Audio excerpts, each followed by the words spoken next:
Dewan Perwakilan Rakyat Daerah Provinsi Sumatera Selatan menggelar rapat paripurna istimewa dalam rangka memperingati hari ulang tahun ke-79 Provinsi Sumatera Selatan. Dengan mengangkat tema Bersama Membangun Sumsel, mari bersinergi mewujudkan Sumsel maju terus untuk semua.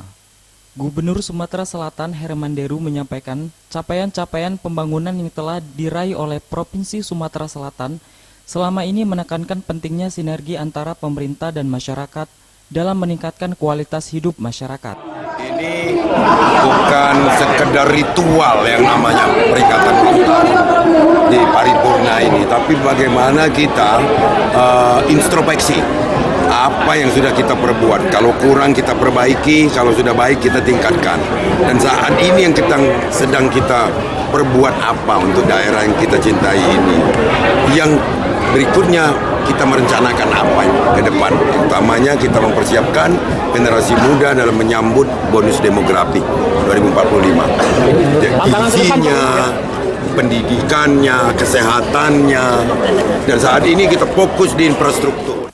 Rapat paripurna istimewa ini juga menjadi ajang untuk pembahasan berbagai isu strategis yang dihadapi oleh Provinsi Sumatera Selatan, serta mencari solusi untuk meningkatkan pembangunan daerah. Wiji Imelda, Sriwijaya TV.